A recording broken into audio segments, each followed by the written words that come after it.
received in the office of the Speaker of the Senate on Monday, 18th August 2025, the Speaker of the County Assembly of Kericho informed the Speaker of the Senate of the approval of the motion by the County Assembly and further forwarded to the Speaker of the Senate documents in evidence of the proceedings of the Assembly. The Speaker of the Senate, Honorable Amason Jeffer Kingi, is walking into the chambers. Let me now hand you over for this live broadcast. My name is Edward Kabasa. Enjoy your viewing. Na tuombe.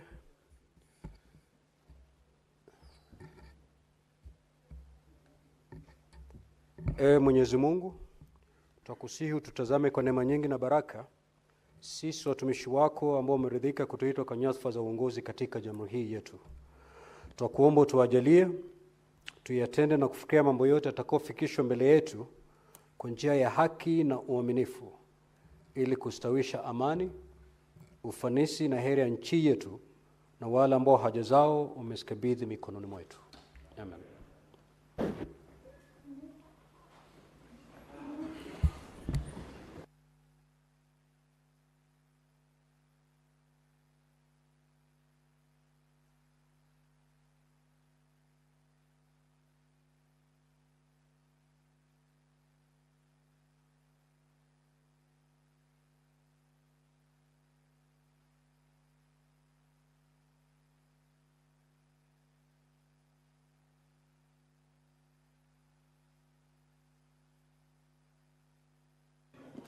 Clerk, do you have quorum?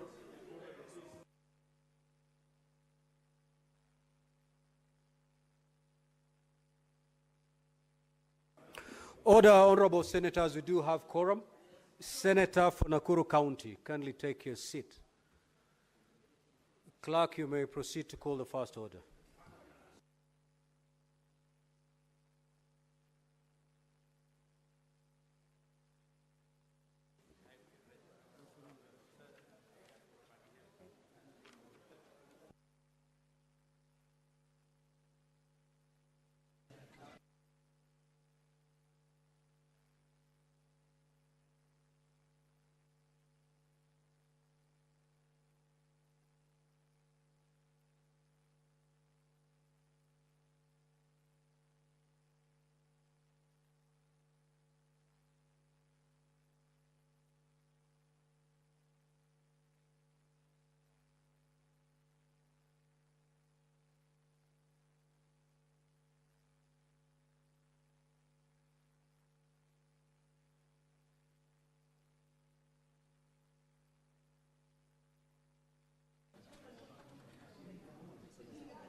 Order, honorable senators.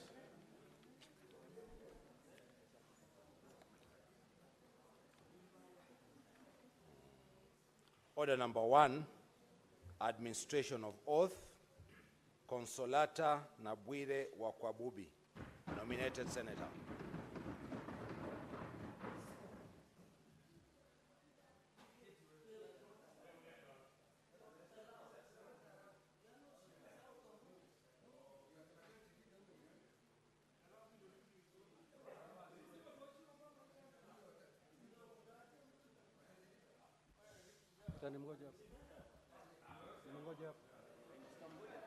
Say.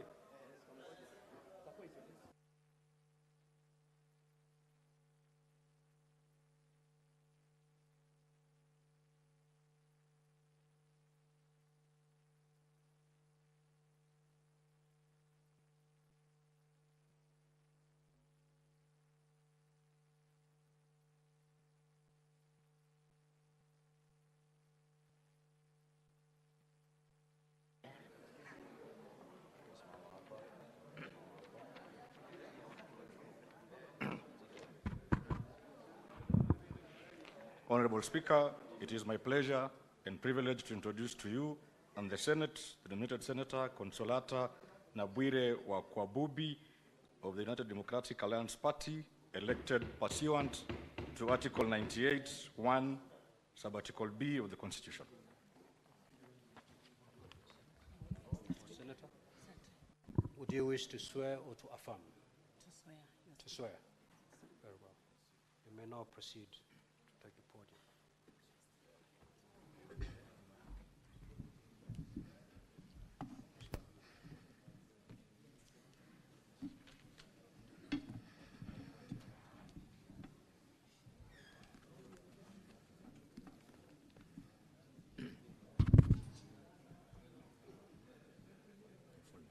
Yeah. Do I go?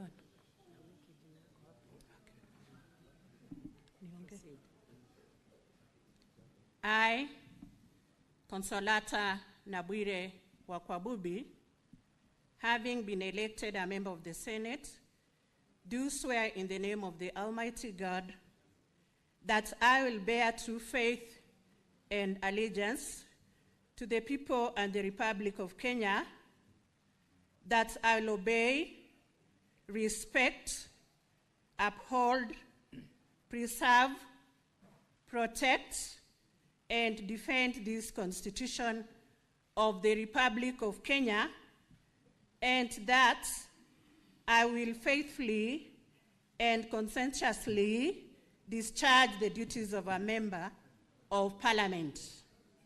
So help me God. Congratulations, Honorable Senator. Thank you, Mr. Speaker, sir. Thank you. Welcome to the Senate. Thank you. Congratulations.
Order, Honorable Senators.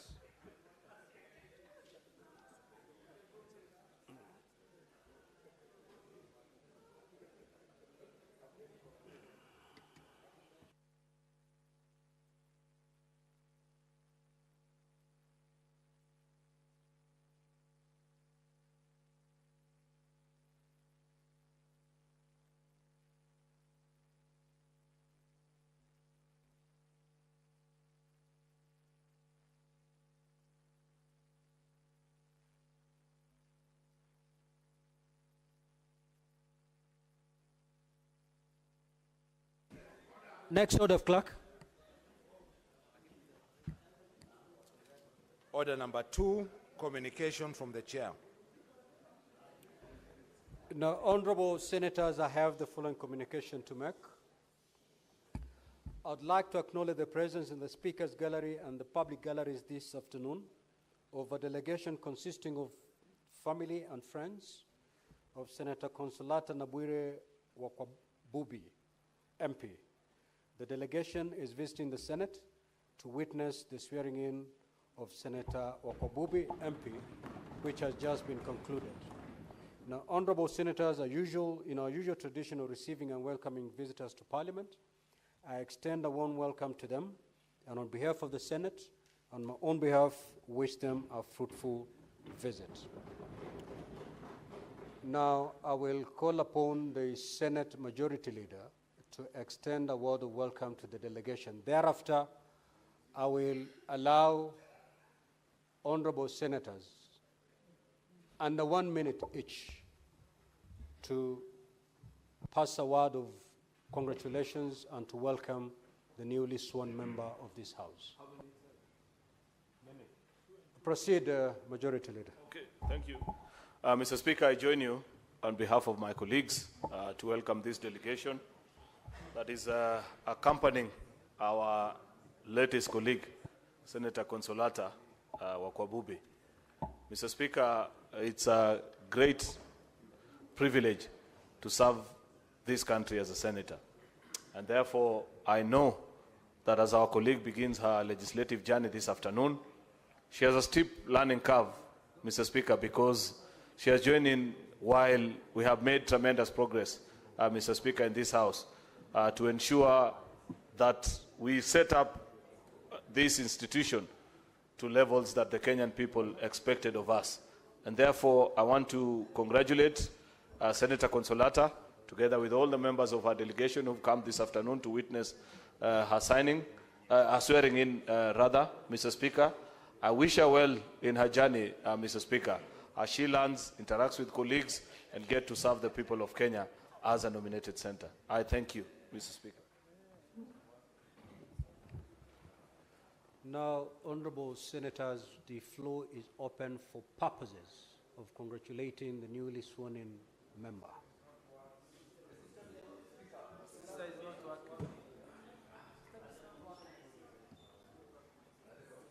Commissioner must go. Commissioner must go. The Senate Minority Leader, you may take to the floor. Senate Minority Leader, you may proceed. Asante Mstahiki Spika. Mstahiki Spika, kwanza nataka kumpatia kongole seneta, siwezi kusema seneta mpya, lakini seneta wetu sasa, Mama Consolata Wabwire. Karibu sana katika nyumba hii ya bunge la Senate, kwa kuteuliwa kwako kuingia hapa na kuwa na sisi. Hili ni bunge ambalo najua utapata mafunzo ya kutosha na muda kidogo utakuwa kama sisi. Kwa hiyo hakuna wasiwasi kabisa, mimi nataka kukaribisha. Ni jambo muhimu wa kuona kwamba hawa wote walioko hapa ni watu wako na experience ya kutosha, na utajifundisha mengi na utajua kabla muda si mrefu sana. Karibu sana ndani ya bunge la Senate. Senator Bone. Thank you, Mr.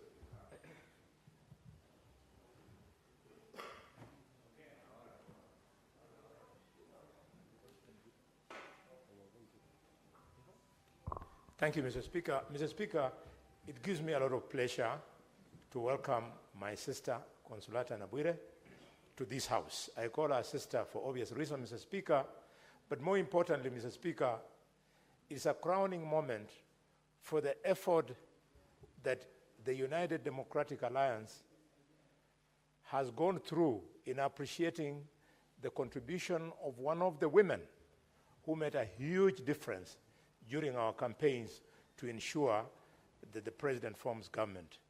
I congratulate her and hope that she's going to be a success. The only comment I would like to direct to her is that your entry into the House, besides being deserved as a nomination, arose from a decision on your predecessor, which called into question, Mr. Speaker, the issue of integrity when you are a member of this House. Coming at this time, when the integrity of Parliament is under the microscope, I hope everybody will realize that institutions of Kenya are greater than any Kenyan, despite the office of whoever that Kenyan is. Senator for Nairobi City County. Thank you, Honorable Speaker. Sister from Bungoma. Honorable Speaker, the joke is told that Bungoma has 2 senators. Now,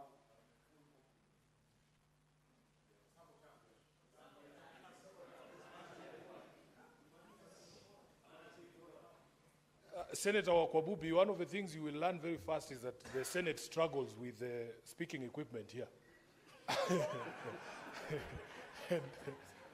But the point I was making, Honorable Speaker, because I've not seen the senator for Bungoma in the House, the joke is told that there's 2 senators from Bungoma in the House.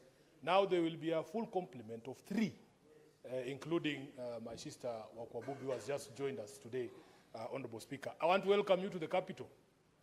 Here, nobody can touch you for as long as you can say Sifuna. So if anybody...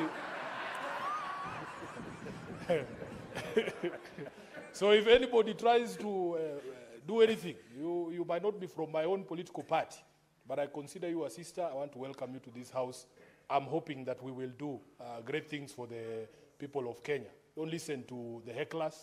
I hope that you will be able to deliver for the women who you've come to represent here, for the whole country, and I wish you all the best in this journey for the 2 years that are left. I thank you, Honorable Speaker.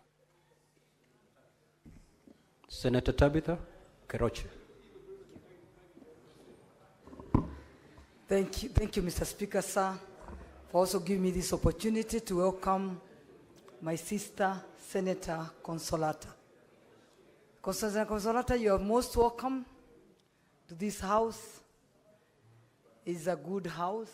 You learn a lot, and you count yourself one of the luckiest, because you're among the 67 members that have been brought in this House to represent the whole of Kenya. And I want to thank the UDA party for agreeing that that position was meant for a lady because of the past lady that left us, the Senator Gloria. So thank you, UDA, for taking that, giving us that honor as women, that they've brought in back another woman to represent the Senate and to represent Kenya. Senator Consolata, feel at home, and we are here as the Senator Majority Leader to hold your hand and ensure that you feel at home and you feel welcome. Thank you, Speaker. Senator Kavindu.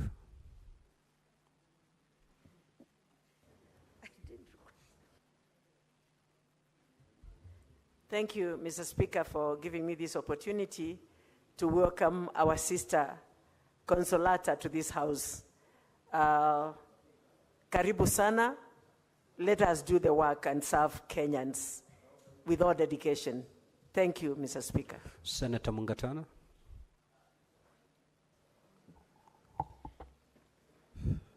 Thank you, Mr. Speaker.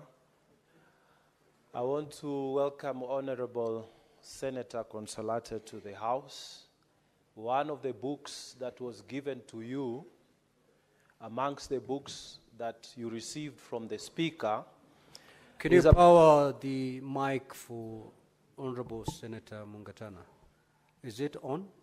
You may proceed. Mr. Speaker, I was saying one of the books that Honorable Consolata received from you is a book that is called the Compendium of the Rulings that are delivered on the floor of this House. This House, unlike another one that I will not name, is a house of learning. So I invite her to be familiar with the rulings that have been given and her mind so that we can help this republic move one step forward. I thank you, Mr. Speaker. Senator Osotsi. Thank you, Mr. Speaker. Mr. Speaker, let me also take this opportunity to welcome our sister, Consolata, to this House and encourage her to work hard. She has come in the middle of the term, and there is a lot of things that she needs to learn from the rest of us. I am happy that now the number of senators from our western region has gone up by 5. I know Senator Moma and Senator Sifuna, they also come from that area, but they also have a divided loyalty between Nairobi and Kisumu. But Senator Consolata is a full-time resident of Bungoma County. So we are going to work very closely with you, together with the other 4 senators, whom we have been working very close. Senator Kenywa. Asante Spika kunipa fursa hii kumkaribisha Senator Consolata na nimwambie karibu, vile vile jamaa na marafiki ambaye waliandamana na yeye kusudi kumpa heko na kongole. Sisi kama seneti tunakukaribisha, na nataka kukuambia kwamba seneta mahali upoketi kuna seneta wa Bungoma ambaye ni mchapakazi, na vile vile kwa sababu sisi tuna imani ya kwamba umekuja, na kwa sababu chama kimechagua kukuchagua wewe, hatuna shaka Petro rohoni utaifanya kazi ambayo ulichaguliwa kuja kuifanya hapa. Na sisi ni kukupongeza, kukuambia karibu, hata ijapokuwa umekuja ikiwa mhula umetembea kidogo, hatuna shaka Petro rohoni utafanya jambo ambalo unatakiwa kufanya, kuongea kuhusu wa Kenya, kuwatetea wa Kenya na maslahi yao. Asante Bwana Spika. Senator Onyonka Richard. Thank you, Mr. Speaker, for giving me this opportunity. My new senator, you will have to decide what you are going to become in this House. The party will expect you to take party position on everything, but at some point, tell your party the truth. Unfortunately, I lost a member who was actually from my delegation, Madam Oroba. I give her all the respect, and I was disappointed that she left, but we let the law take its course. The only last point I would like to make for anybody who wants to come to this House, those who much is given, much is expected. Thank you. Senator Newton. Thank you, Mr. Speaker. Let me also join my colleagues in welcoming Senator Consolata to this House and tell her something that is not very different from what Senator Onyoka has said, that she should know why her predecessor was removed, and so she should be very guarded in what she says in here and out there, because sometimes independence is only on paper, especially when you belong to the party that has nominated you. So our senior sister, we wish you well, and we want to see you see the end of this term, because if you are not careful with your mouth, UDA will remove you. The other thing that I would like to tell you, and to tell each one of us, that Senator Consolata's coming is a lesson to all of us, that once you are gone, your place is taken almost immediately. Senator Wambua.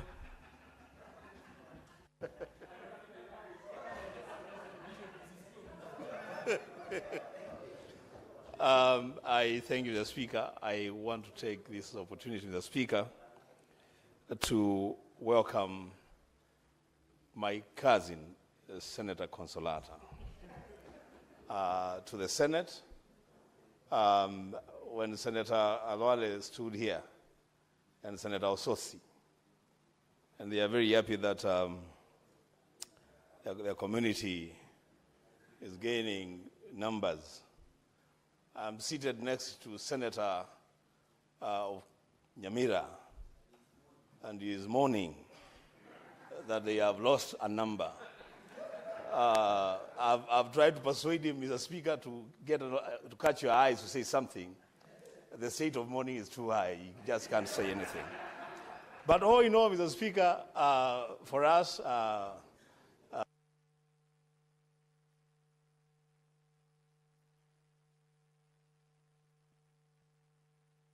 Senator Murango.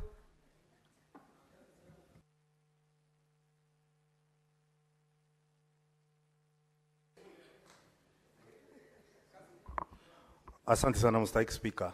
Yangu itakuwa ni machache sana. Kwanza ningemwambia Senator Consolata afuate falsafa ya tateti.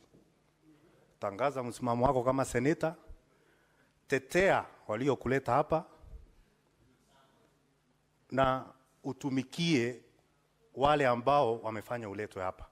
Mstahiki Spika, hiyo ni muhimu kwa sababu katika kiti ambao na keti ilikuwa na keti na Senator Gloria, na kwa muda nadhani seneti ilijaribu kung'ang'ana na yeye sana kuhakikisha kwamba amekaa hapa, lakini kwa sababu riziki haivuti kwa kamba, imemleta hapa Consolata ambaye tuko naye siku ya leo. Nadhani tutakuwa tunampatia kila anachohitaji katika nyumba ya seneti, na sana sana tulikuwa tunaongea pia na Senator Mofa ambaye amekuwa ni mzuri sana mnasi katika bunge hili la seneti, ampatie mwelekeo hata zaidi. Asante sana. Senator Mogeni.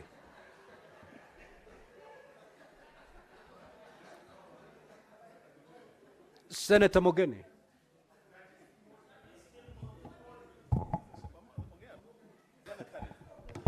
You know, I want to welcome my colleague Senator. Speaker, when I was the chair of Law Society, there is one clause that was in the harmonized draft constitution that we fought very hard to delete from the 2010 constitution. And that clause was giving a political party power to initiate expulsion of a member that can lead to that member losing the seat. When that clause was deleted, I thought I will not in my lifetime see a party expel a member and that member loses her or his seat in Parliament. Be that as it may, we welcome you, Senator, to this House. We have also created a record for the first time in the history of Parliament. I've seen a situation where members are... Senator Roba.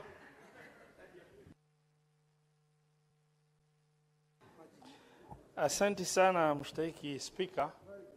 Kwanza nataka kumshukuru Mwenyezi Mungu kwa kumpa dada yetu Consolata nafasi hii. Ya pili nataka kushukuru muungano ya walio wengi kwa kumteua yeye kuweza kumpatia fursa ya kuja katika hii nyumba, na tunamtakia kila la kheri inshallah, na kama wenzake waliopo hapa mbele yake tutakupatia tutakuunga na kukushikilia kuhakikisha kwamba umeweza kukaa vizuri katika bunge la Seneti. Asante. Now we shall end it there, honorable senators, and allow me to make this communication. Honorable senators, I welcome you to this special sitting of the Senate. This sitting has been necessitated by urgent legislative business which requires to be dispensed with in accordance with the Constitution and statutes. On the request of the Senate Majority Leader, vide letter reference number SEN/MLS/CO into brackets 28 dated the 18th of August 2025, and with the support of the requisite number of senators, I did appoint today, Wednesday 20th of August 2025, as a day for a special sitting of the Senate. The appointment was made via Kenya Gazette Notice number 11450, dated the 18th of August 2025. In the Kenya Gazette Notice, I indicated that the business to be transacted at the special sitting shall be the following. A, swearing in of Consolata Nabwire Okwabubi, a senator elected pursuant to Article 98(1)(b) of the Constitution, which has just happened. The hearing of the charges on the proposed removal from office by impeachment of the Honorable Erick Mutai, Governor of Kericho County, and C, motion for the alteration of the Senate calendar. Now, Honorable Senators, in accordance with Standing Order 335, the business specified in the Gazette notice referred to above and outlined in the order paper shall be the only business before the Senate during the special sitting, following which the Senate shall stand adjourned until Tuesday, 9th September 2025 at 2:30 p.m. pursuant to the Senate calendar. I thank you. Next order. Order number 3, messages.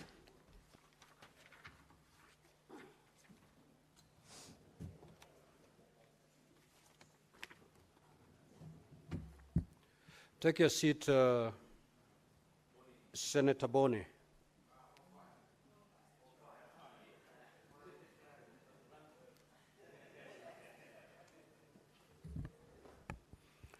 Now, honorable senators, I wish to report to the Senate that I have, pursuant to Standing Order 48.3, received a message from the Speaker of the County Assembly of Kericho regarding a resolution of the County Assembly of Kericho for the proposed removal from office by impeachment of Honorable Dr. Erick Mutai, Governor of Kericho County, pursuant to Article 181(1)(a), (b), and C of the Constitution, as read together with Section 33 of the County Governments Act and Standing Order 7013(a) of the County Assembly of Kericho.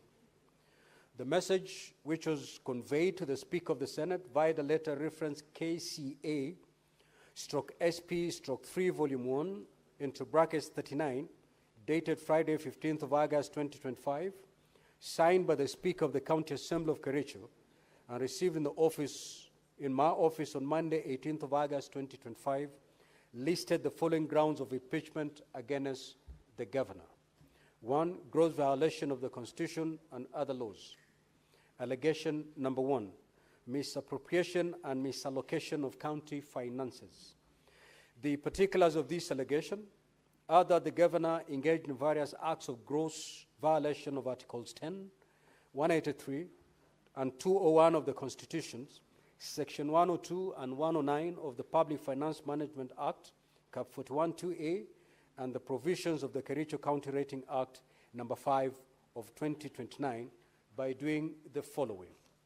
A, authorizing the misappropriation and misallocation of county finances through fictitious payments for goods, services, and works which were never delivered or only particular or partially done, totaling to 85,704,522.90.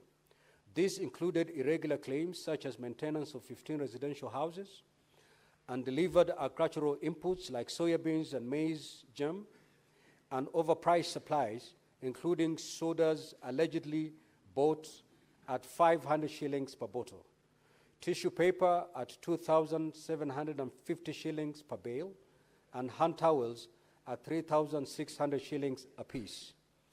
Payments amounting to Kenya shillings 5,172,715.60 were also made to companies without supporting documents, including Mengro Products Limited, Hildama Construction, Brisac Construction, Prospera Ventures, and IBM Pro Construction. In some cases, contractors were paid twice from retention accounts for works completed more than 5 years ago. Number 2, contravening procurement laws by failing to establish tender opening committees, neglecting to seek professional opinions, splitting contracts to avoid open tendering, and failing to conduct market surveys. This resulted in exorbitant pricing of goods and services, which are often paid for in advance despite the county accumulating pending bills amounting to 1.1 billion. The County Assembly's ad hoc committee on alleged fictitious payments in its report tabled in August 2024 confirmed fraudulent documentation, forged signatures, and deliberate attempts to cover up theft. When these matters were exposed, the governor publicly dismissed the whistleblower's claims. Number 3, overseeing the misappropriation of over 351 million under the National Agricultural Value Chain Development Project. Funds intended to support farmers, cooperatives in all 30 wards were diverted, with only 19 wards benefiting. And even then, many received only substandard furniture and farm inputs without delivery notes or proof of quality. Procurement under the program was centralized and handled without transparency, in contravention of donor and statutory requirements. 4, presiding over irregularities under the financing locally led climate action FLOCA fund, where projects were distributed unfairly and based on nepotism. The governor ensured that his home ward of Chemosot alone received projects worth 21.7 million, while several other wards received none. Further, a number of the funded projects were defective, incomplete, or substandard, yet were recorded as fully complete. Number 5, launching the Equalizer Kazi Mtaani initiative on or about 31st of August 2023 and drawing county funds towards it without legislation to anchor the program, without approval by the county assembly or the controller budget, and without public participation. A total of Kenya shillings 39 million was irregularly spent under this initiative without proper tendering, local service orders, or delivery of services. The Assembly's ad hoc committee report, which exposed these violations, was deliberately ignored by the governor. Number 6, misappropriation of funds under strategic intervention projects, SIPs. For example, in the case of the upgrading of Cognac dispensary at a health center, where the contractor was paid over 8.5 million, despite no works having been undertaken, contrary to reports submitted to the Assembly. Number 7, coercing county executive committee members and chief officers to divert funds from the departmental allocations to the personal use, channeled through his personal assistants. The governor has presided over glaring procurement irregularities, including irregular tender awards, inflated contracts, and fraudulent implementation of county programs. These matters have been consistently flagged in successive Auditor General's reports as evidence of massive theft of public funds. And number 8, misusing county emergency funds to compensate victims of the Londiani accident, thereby covering up for donations that have been raised by the public but were misappropriated by committee constituted by the governor. Allegation number 2, misappropriation and or abating misappropriation of public raised funds. The particulars of this allegation are that the governor, on various days between 4th and 9th of July 2023, violated the provisions of Article 10, 73 and 75 of the Constitution, and Section 29 and 39 of the Leadership and Integrity Act by doing the following. 1, overseeing misappropriation of funds raised for the victims of the horrendous Londiani Junction accident tragedy, in which over 9 million of public raised funds were lost, and reneging on his undertaking to implement the report of the County Assembly Ad hoc Committee formed to probe misappropriation of the funds meant for the victims of the accident. Number 2, being personally and directly complicit in the flawed award of direct tenders for service providers during the fundraiser and requiem mass of the victims of the accident. Number 3, failing to ensure that decision-making in the executive office of the county governor is not influenced by corruption, nepotism, and other callous and improper motives, hence failure to exercise objectivity and impartiality, thus violating Article 732B of the Constitution of Kenya.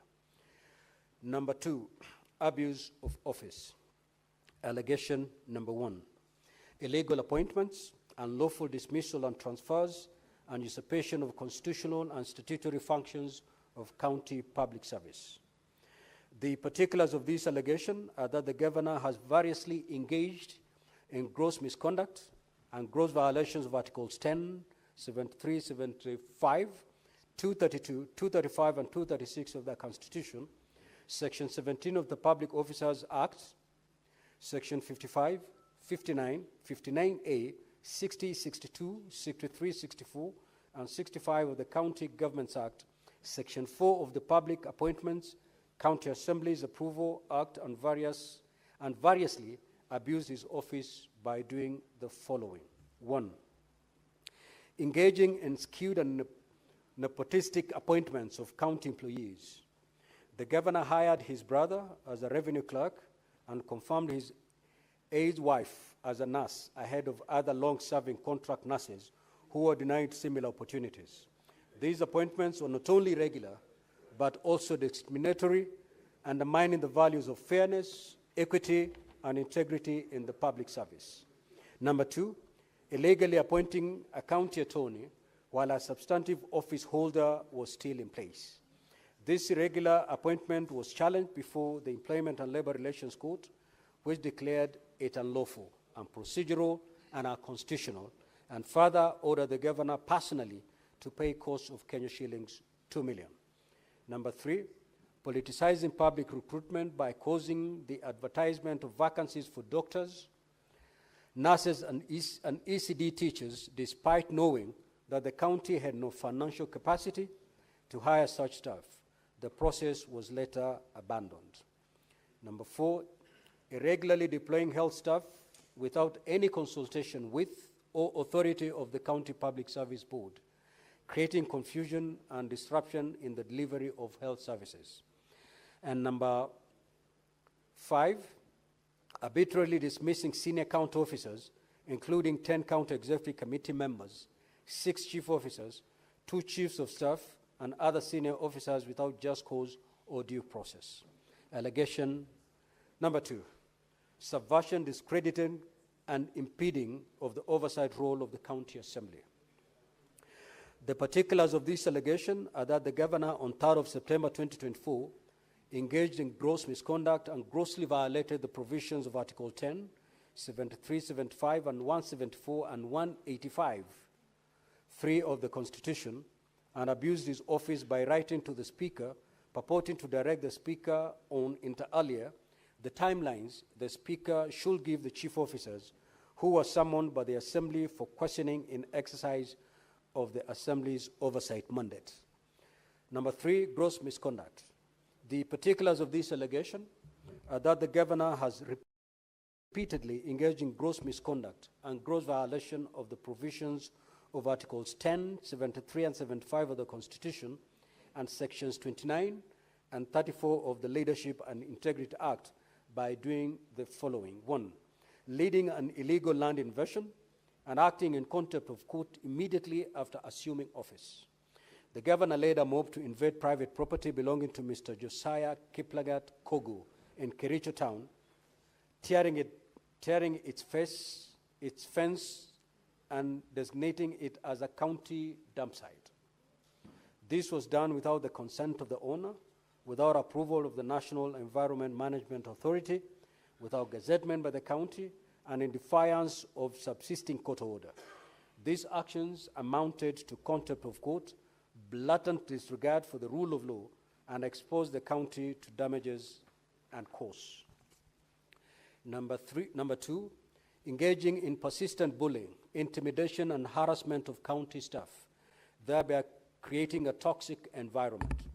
The governor coerced officers, dismissed them arbitrarily without due process, and denied them the right to fair administrative action and hearing as guaranteed under Articles 41, 47, and 50 of the Constitution.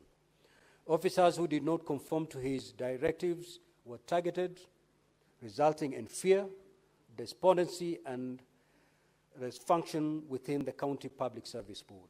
Number 3, persistently using divisive, abusive, and unbecoming language in the conduct of his duties, contrary to the Leadership and Integrity Act. Such conduct has brought dishonor and disrepute to the office of the governor and undermined the values of Chapter 6 of the Constitution, which demands that state officers uphold integrity, dignity, respect for the people, and honor in the public service. Now, honorable senators, annexed to the letter convening the decision of the County Assembly were the following documents. 1, Copy of approved notice of motion dated 6th of August 2025, laid on the table of the Assembly on Wednesday 6th August 2025, afternoon sitting. Number 2, certified copy of a list of members with signatures in support of a motion for removal of the Kericho County Governor by impeachment dated 6th of August 2025. Number 3, order papers for the Assembly sitting of Wednesday 6th of August 2025, afternoon sitting, on Friday 15th of August 2025, special sitting. Copy of the Gazette notice for special sitting of Friday 15th of August 2025. Certified Hansard reports for the Assembly sittings of Wednesday 6th of August 2025, afternoon sitting, and Friday 15th of August 2025, special sitting. Copies of letters dated 6th and 13th of August 2025, reference number KCA/SP/3 volume 1 into brackets 37, and KCA/SP/3 volume 1 into brackets 38, respectively, inviting the Governor of Kericho to respond to the tabled impeachment motion. Copy of affidavit of service by Mrs. Sharon Chemngetich Mibei, serving His Excellency the Governor of Kericho County, with an invitation letter and a copy laid notice of impeachment motion, together with evidence and another letter for supplementary evidence, a memorandum on behalf of the Speaker and County Assembly of Kericho. Certified copy of electronic voting extracts, 33 votes on the motion for the impeachment of His Excellency the Governor of Kericho County, held during the Assembly sitting of Friday 15th of August 2025. Documents tabled during the debate on the motion for removal of the Governor of Kericho County by impeachment. A, payment vouchers for lands, housing and physical planning department made to Denby Holdings Limited, Debray Ventures Limited, and Cranby Group. B, payment vouchers for the Agriculture, Livestock and Cooperative Management Department made to Danju Enterprise Limited, Leary Enterprise Limited, Mabsa General Supplies Limited, Aksak Technologies Limited, Pikenda's Company, and Joylee Group Limited. A procurement plan and a memo for supply and delivery of assorted office stationaries. Payment vouchers for Public Works, Roads and Transport Department made to Simron Construction Company Limited, and Rail Supplies Limited, and Tokila General Supplies. Payment vouchers for Finance Economic Planning Department made to one Alcraft Voucher, Roreki Limited, Danke Limited, Finch Focus Limited, and Jomax Holding Limited, and Benlock Ventures Limited. Payment vouchers for Health Services Department made to Afroscape Limited and Sleek Solutions Limited. Payment vouchers for Water, Energy, Environment, Forestry and Natural Resources made to Chebena Construction Supply and Rowley Ventures Limited. Report on pending bills by the Committee on Ad Hoc.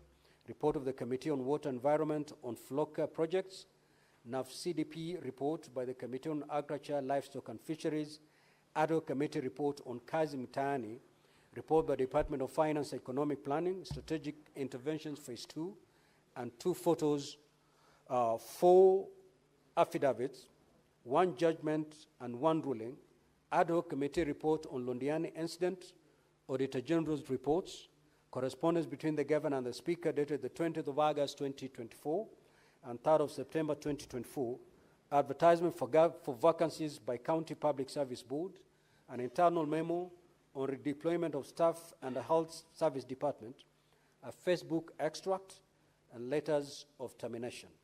Ad Hoc Committee report on alleged fictitious payment, voucher for Mengro Products Limited, retention, other companies that are paid retention money, evidence of public participation as follows: an extract of standard newspaper advertisement for public participation on notice of motion for removal of Dr. Erick Kipkoech Mutai, Governor of County Government of Kericho, by impeachment. 2, a scanned memorandum and submissions received in response to the notice of motion for removal of Dr. Erick Mutai as Governor of Kericho County.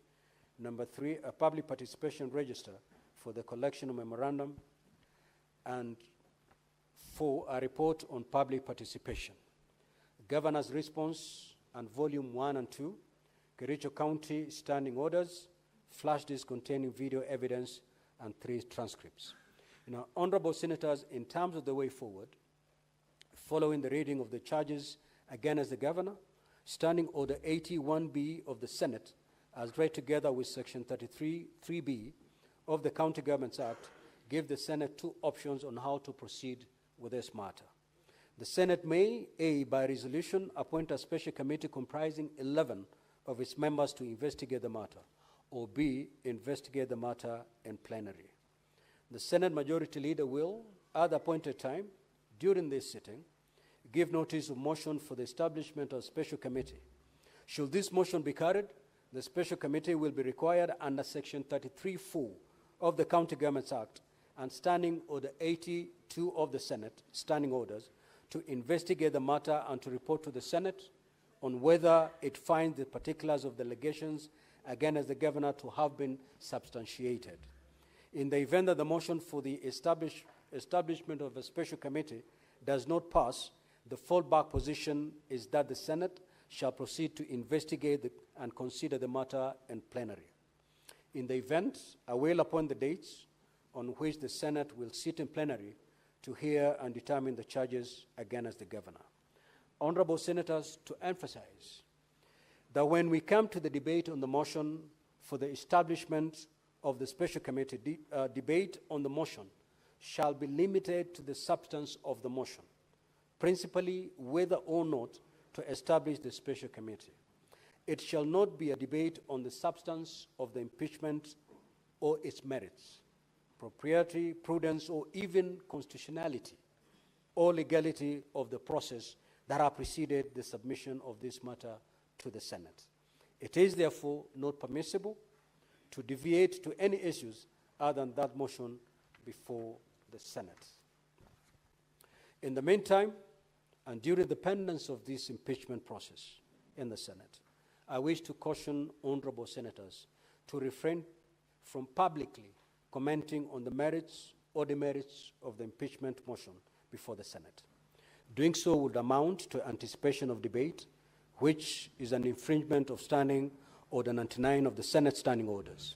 Accordingly, it shall be out of order within the meaning of Standing Order 122 for any senator to make comments, whether written or spoken, relating to the conduct of the governor or the impeachment process outside the confines of the impeachment proceedings, as such comments may prejudice the fair and just outcome of this process. Honorable senators, during this 13th Parliament, the Senate has dealt with 8 impeachment proceedings, 2 of which were considered by the special committees and 6 by the Senate sitting in plenary, including one involving a deputy president. Notably, this will be the second time the Senate will be considering proceedings against the said governor. It is important that we draw on the best practices established in previous proceedings as we deliberate on this particular matter. The Senate will be sitting as a quasi-judicial body and will conduct investigations into the alleged violation of the Constitution and the law, and thereafter make its determination on the matter. Let me remind you that the impeachment hearing is not just a procedural formality, but a critical process that plays a crucial role in upholding the principles of democracy and good governance. This hearing is one of the Senate's most vital oversight functions and key responsibilities. I conclude by urging all honorable senators to exercise the highest level of responsibility on this particular matter. I thank you. Next order, clerk. Order number 4, petitions. Order number 5, papers. Order number 6, notices of motion. Senate Majority Leader. Mr. Speaker, sir, I rise to give notice of the following motion, which is the alteration of the Senate calendar for the 4th session, that notwithstanding the resolution of the Senate made on the 19th of February 2025, which is the approval of the Senate calendar pursuant to Standing Order number 32-4, the Senate resolves to extend the recess so as to resume regular sittings for part 4 of the fourth session, part 5 rather, sorry, of the fourth session on Tuesday, the 23rd of September 2025, and that the Senate calendar regular sessions for the fourth session 2025 be altered accordingly. Can I do the other motion, Speaker? Yes, proceed to give notice to the other motion.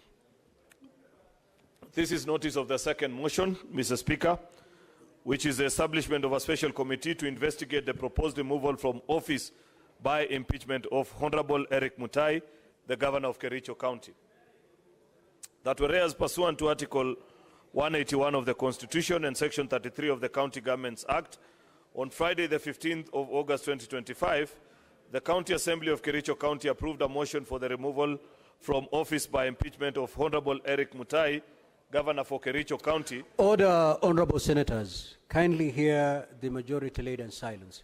Proceed, majority leader. And further, whereas by letter reference KCA SP/3 volume 139, dated Friday 15th August 2025, received in the office of the Speaker of the Senate on Monday 18th 2025, the Speaker of the County Assembly of Kericho informed the Speaker of the Senate of the approval of the motion by the County Assembly and further forwarded to the Speaker of the Senate documents in evidence of the proceedings of the Assembly. And whereas pursuant to Section 33(3)(b) of the County Governments Act and Standing Order number 81(b)(1) of the Senate by resolution may appoint a special committee comprising 11 of its members to investigate the matter. Now therefore, pursuant to Section 33(3)(b) of the County Governments Act and our own Standing Order number 81(b)(1), the Senate resolves to proceed on this matter by way of the establishment of a special committee to investigate the proposed removal from office by impeachment of Honorable Erick Mutai. Next order. Order number 7, questions and statements. Order number 8, motion, alteration of the Senate calendar for the fourth session. Majority leader. Mr. Speaker, I rise to move this motion. I beg to move the motion that notwithstanding the resolution of the Senate made on the 19th of February 2025, which is the approval of the Senate calendar pursuant to Standing Order number 32(4), the Senate resolves to extend recess so as to resume regular sittings of Part 5 of the fourth session on Tuesday, the 23rd of September 2025, and that the Senate calendar regular sessions for the fourth session 2025 be altered accordingly. Mr. Speaker, as you are aware, we are supposed to be on recess until the 7th of September. But given rise, because of the special matter that is before us as a House, recess has been interrupted, Mr. Speaker. We are here today, and depending on how the House chooses to treat the next motion which we shall be moving, Mr. Speaker, we are likely to be seated again next week to consider that particular matter. Having done that, Mr. Speaker, then it passes by way of common logic that the work which committee is intended to carry out in these 2 weeks will actually be greatly interfered with. Many people interpret, Mr. Speaker, that recess is a time to rest only, but recess is a time for work as well. There are committees that had scheduled public participations, bills that they wanted to consider, people wanted to visit with their constituents, Mr. Speaker. Therefore, in light of the fact that there has been a 2-week interruption, that is this week and next week, because you never know, Mr. Speaker, we have actually provided for the 3 days in the request that we made to you, because it has happened previously where, in consideration of impeachment hearings, Mr. Speaker, we have sat up to as late as 3 a.m., and therefore, just out of the abundance of caution, Mr. Speaker, we normally request for 3 days. That being the case, Mr. Speaker, it means that the whole of next week again, this House will be sitting. And therefore, we sat at SBC this morning, deliberated, and felt that in the greater interest of the institution and the work that was to be carried out by members in these 2 weeks of recess, to further extend our recess by a further 2 weeks. And therefore, that is the basis of this motion.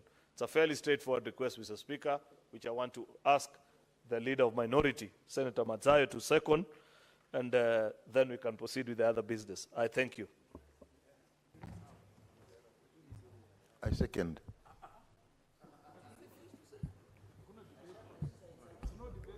Now, honorable senators, I will now propose the question.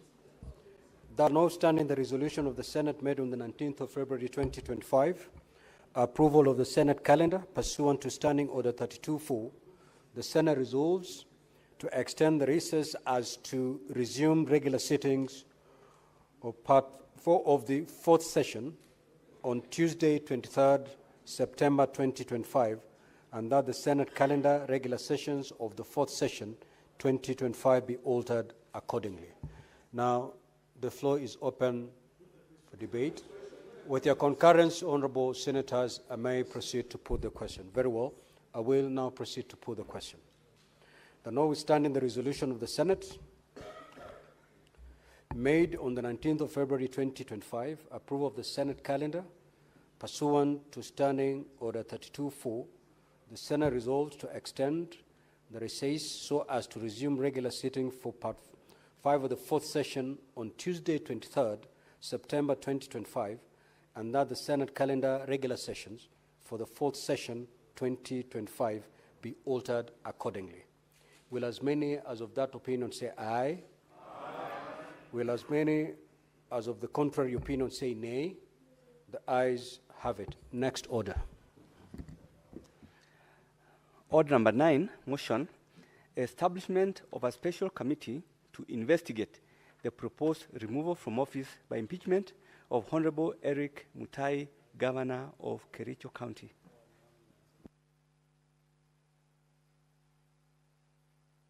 The majority leader.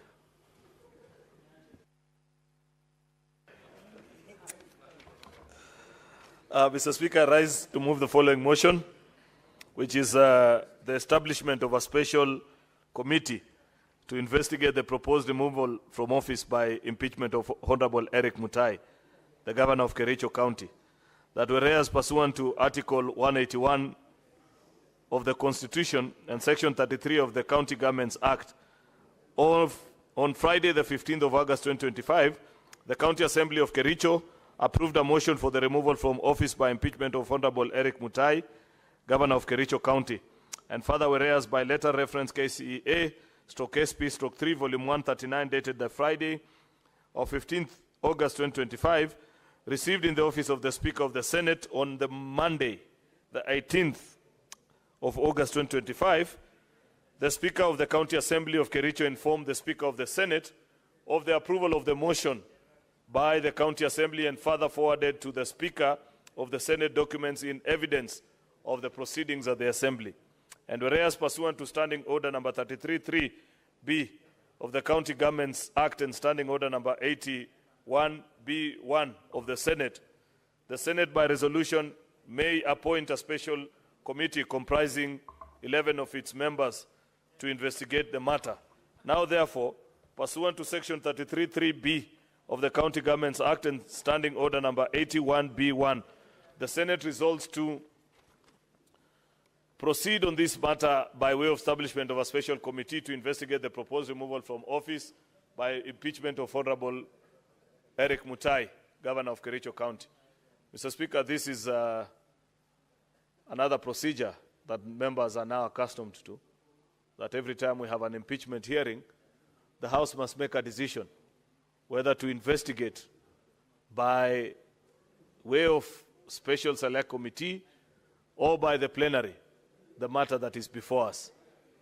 Mr. Speaker, I can already hear what people are saying, much as I'm not supposed to, including my good friend Senator Boni Alwale, who's asking me that in compliance with the conflicts of interest bill that is now on law to declare my interest in this matter.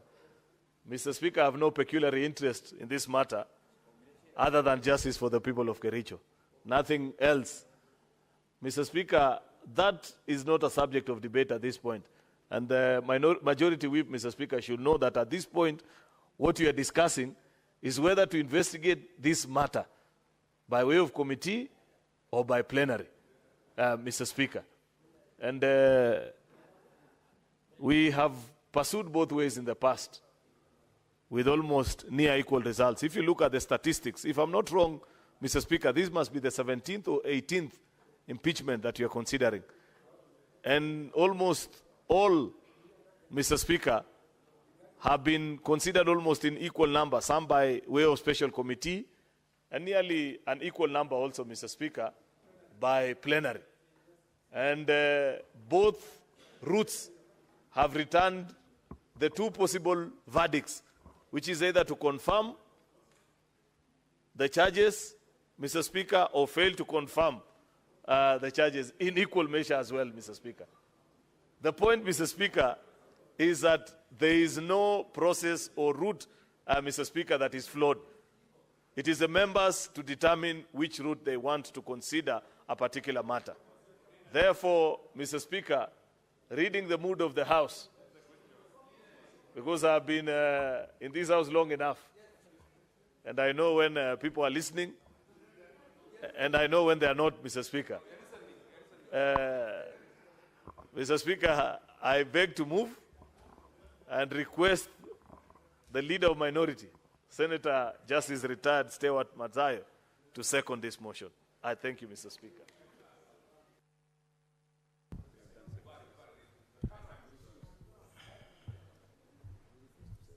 Asante Mstahiki Spika. Mimi nakataa.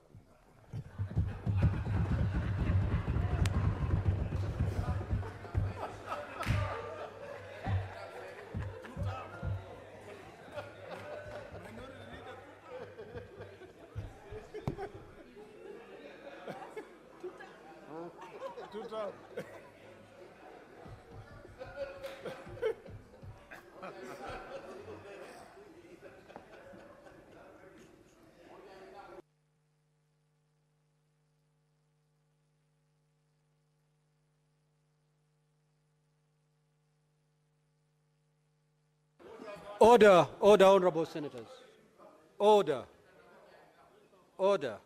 Senator Faki, you can only raise a point of order when a colleague is on their feet. Yes, what's your clarification that you're seeking? Honorable Speaker, thank you very much for this opportunity. The leader of the majority party has moved the motion, and the minority leader has objected, negated, or objected to the motion. So in our standing orders, can we really improve that maybe there is a recourse? Because maybe I'm not satisfied with his recusal or refusal to second. So in our standing orders, I'm not talking to the speakers, to the senators. I'm addressing my time to the speaker, who is the end of this House.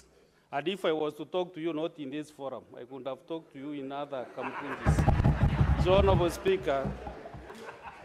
Speaker, is it possible that at some point, maybe we can change our standing orders also, maybe in a way that if the seconder is not ready to second the motion, so the motion die there, or maybe we can initiate another motion another day, that those who are ready to support the motion, Honorable Speaker, can be able to do it. It has happened several, Honorable Speaker. Order, Honorable Senator. Conclude, Honorable Senator Fomeru. Kindly conclude your intervention. So, Honorable Speaker, is it possible that we can have another option? Can we have another option that also this motion can still be looked at in a different way, Mr. Speaker? Order, Honorable Senators. Order. Senator Fomeru, you have valid concerns, but those concerns are for the future. We have a situation to handle today. The majority leader had somebody to second his motion. The proposed person was the minority leader who did not second the motion. The majority leader did not appoint any other person. It is his motion. So allow me to read the ruling on the effect of lack of secondment of a motion as per our standing orders. Thank you. Now, honorable senators, as you may have noticed, the Senate Majority Leader moved the motion at order number 9 on today's order paper for the establishment of a special committee to investigate the proposed removal from office by impeachment of Honorable Erick Mutai, Governor of Kericho County. The motion failed to be seconded and therefore deemed to have been withdrawn pursuant to Standing Order 71 of the Senate Standing Orders. Now, honorable senators, as I communicated earlier by way of message, on the resolution of the Kericho County Assembly made on the 15th of August 2025 for the removal from office by impeachment of Honorable Erick Mutai, Governor of Kericho County, Section 33(3)A of the County Governments Act and Standing Order 81B of the Senate provide that the Senate may, by resolution, appoint a special committee comprising 11 of its members to investigate the matter or investigate the matter in plenary. The motion having been withdrawn, the route of a special committee is abandoned. The Senate will proceed to investigate the proposed removal from office by impeachment of Honorable Erick Mutai, Governor of Kericho County, in plenary pursuant to Section 33A of the County Governments Act and Standing Order 81B2. Now, honorable senators, at its meeting held today, Wednesday, the 20th of August, 2025, the Senate Business Committee considered the provisional dates for this investigation in the event that the matter was to be investigated in plenary. In line with the schedule of activities for an impeachment hearing in plenary, I hereby give the following directions. A, the clerk to issue invitation to appear to the parties on Thursday, 21st of August, 2025. B, the parties to file their responses with the office of the clerk of the Senate by Monday, 25th of August, 2025 by 5 p.m. C, the clerk to circulate documents received from the parties, including the plenary hearing program, to all honorable senators by close of business on Tuesday, 26th of August, 2025. And lastly, the Senate shall then investigate the matter in plenary on Wednesday, 27th of August, 2025, Thursday, 28th of August, 2025, and Friday, 29th of August, 2025.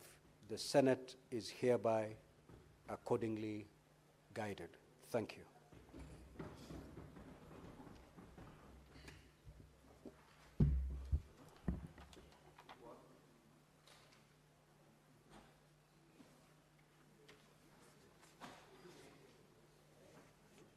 Let me read.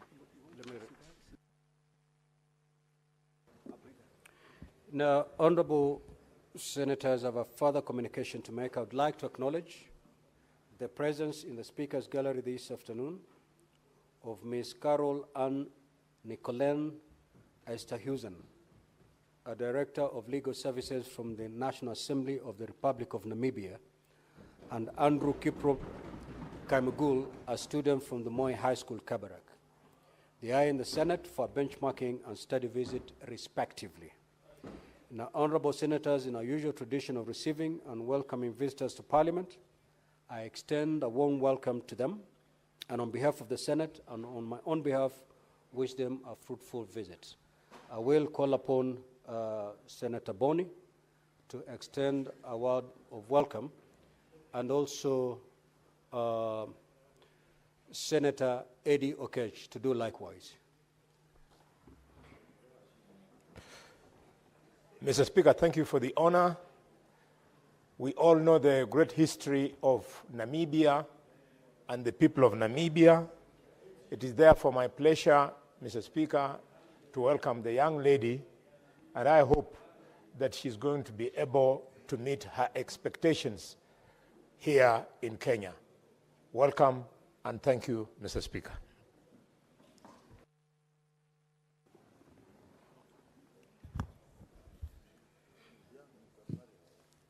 Mr. Speaker, I want to thank you for giving me this opportunity to also welcome the delegate from Namibia. I had the chance to visit that country when I was studying in South Africa in my high school days at the African Leadership Academy. Therefore, we welcome you to Kenya. And I hope that you learn the best from this upper house and even generally from our parliament.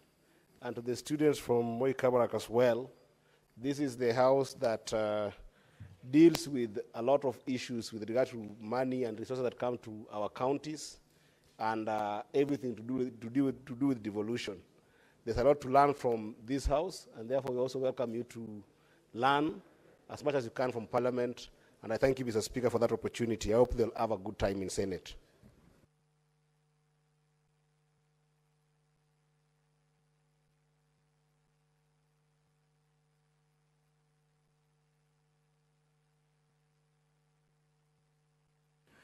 Now, honorable senators, I have another communication to make.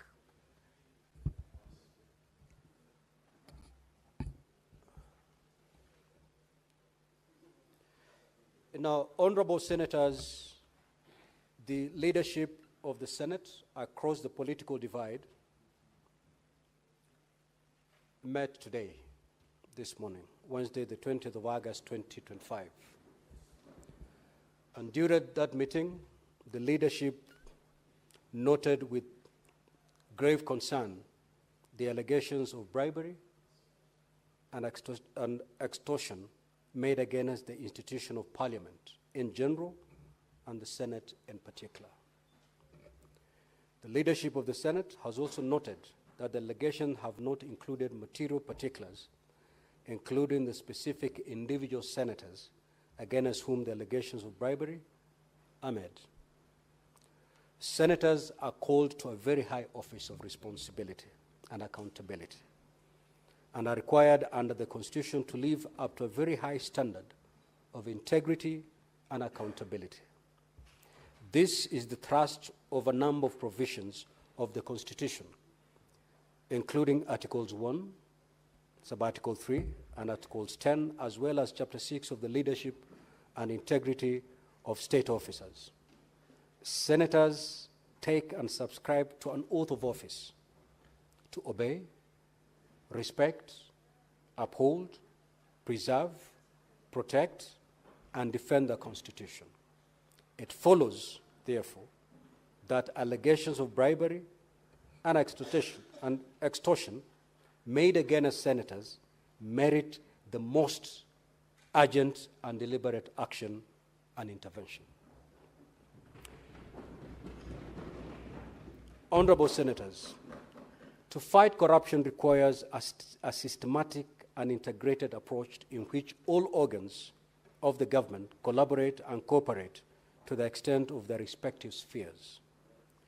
To this end, while there exist constitutional and statutory agencies for preventing, detecting, and prosecuting corrupt acts, and while the judiciary adjudicates on such matters, the legislature too has robust mechanisms for addressing the vice.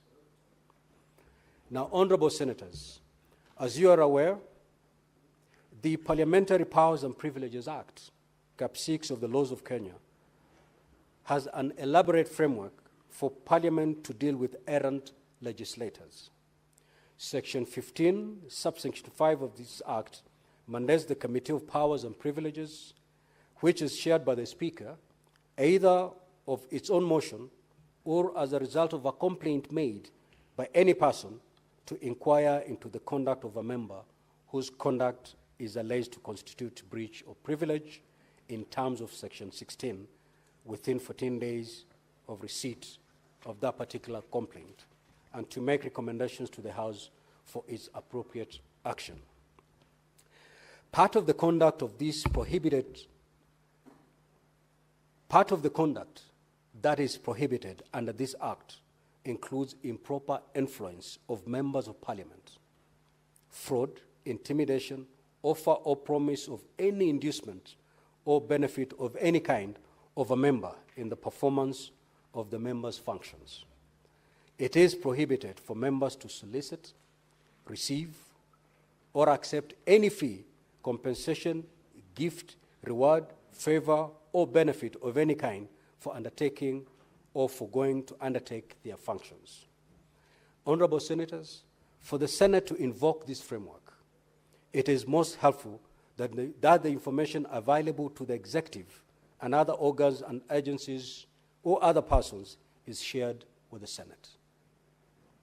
As the Speaker of the Senate, I have not received any complaint or information relating to bribery or extortion or any other corrupt practice against a senator from a member of the executive, ministries, department, or agencies of government, a governor, or other county government agencies. If I do receive such complaint, I am obligated and I will take the necessary stern action without delay. Now, honorable senators, concerns have also been expressed about the manner in which Senate has prosecuted its mandate relating to the impeachment hearings for the proposed removal of state officers. The conduct of the Senate in matters impeachment is a matter of public record. It does not show any consistent pattern of acquittal or confirmation of impeachment charges. Of the 19 impeachment proceedings that the Senate has undertaken since 2014, in 8 instances, the Senate has found the charges against the state officer to have been substantiated and has confirmed the impeachment. While in 9 instances, the Senate has found the charges not to be substantiated and has not confirmed the impeachment against the state officers. Notably, in 2 instances, the Senate has dismissed the proposed impeachment for failure to meet the threshold of the law. The Senate has conducted the impeachment proceedings in accordance with the Constitution and the laws and has made its determination on the basis of the evidence and the law. I repeat, the Senate has conducted the impeachment proceedings in accordance with the Constitution and the law and has made its determination on the basis of the evidence and the law. In respect, as in the matters, in this respect, as in the other matters, the Senate welcomes information of any evidence of inducement or other impropriety by any senator for appropriate action in this regard. Honorable Senators, in the course of the last 1 week, statements have been made questioning the constitutional mandate of the Senate to oversight a particular category of state officers, namely county governors. It has been contended that the oversight role of the Senate should be limited to the national government and that oversight over county governors is a preserve of county assemblies. Article 96 of the Constitution sets out as part of the role of the Senate to represent the counties and to protect the interests of counties and their governments. Article 96, Subarticle 3 is explicit that the Senate determines the allocation of the national revenue among counties as provided for in Article 217 of the Constitution and exercises oversight over national revenue allocated to county governments. I repeat that one. Article 96.3 is explicit that the Senate determines the allocation of the national revenue among counties as provided for in Article 217 of the Constitution and exercises oversight over national revenue allocated to the county governments. That is the Constitution. Furthermore, Article 125 of the Constitution decrees that either House of Parliament and any of its committees has power to summon any person to appear before it for the purpose of giving evidence or providing information. This is exactly what the Senate has been doing and will continue doing. Apart from the clear provision of the Constitution on the matter, the superior courts have made a number of decisions addressing the questions of jurisdiction of the Senate to summon and exercise oversight county governors and other county government officials, and the demarcation of the oversight function between the Senate and the county assemblies. In the High Court petition number 334 of 2016, Kialo Kamina versus Senate and others, the court held as follows on the question of oversight responsibility of the Senate. And I quote, "The Senate and the county governments are to work together to ensure that the purpose of devolution is achieved. The two bodies cannot work separately, and since the county government receives funds from the national level, they cannot check themselves. Accountability has to come from a body not within the county level, thus the Senate." These are the words of the courts. The Supreme Court in petition number 24 of 2019 between the Senate and the Council of Governors and others, while also considering the issue of the mandate of the Senate, the court stated as follows, and I quote, "The purpose of the Constitution is to entrench good governance, the rule of law, accountability, transparency, and prudent management of public finances at both levels of government. Such grand purpose cannot be served if either the Senate or county assemblies begin to develop centers of oversight influence. In this regard, the county assemblies provide the first tier of oversight, while the Senate provides the second and final tier of oversight." This is a pronouncement by the court. In the end, the Supreme Court held that in the performance of its oversight role over county revenue, the Senate has powers to summon county governors to answer any question or provide and requisite information. On this matter of the oversight jurisdiction of the Senate, therefore, the Senate cannot yield or concede. Unless the Constitution is amended, the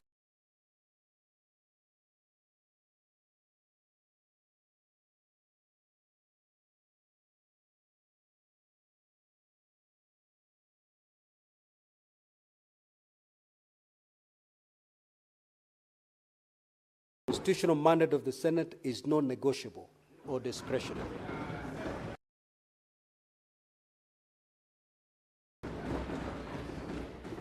It is a solemn trust it vested on the Senate, while the Senate will continue to discharge faithfully and without fear or favor.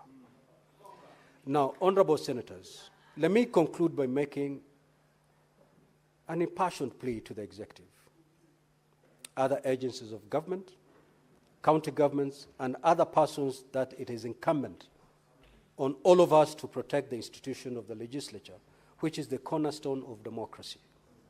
Holding the legislature to account and requiring the highest standards of integrity is laudable, but it needs to be followed by collaborative action with the legislature itself, by favoring the appropriate officers of the legislative arm with information available to the executive and to other agencies, so that the legislature can invoke mechanisms at its disposal to take swift and stern action against inerrant members.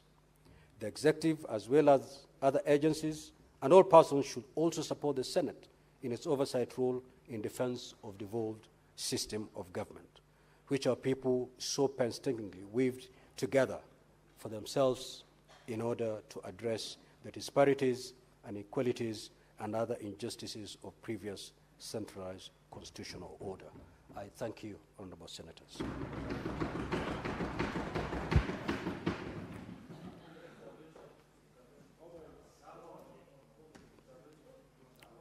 Yes, honorable senators, I thought I was very elaborate in this communication. So let's leave it there, honorable senators. Let's leave it there. Yes, honorable senators, the uprising.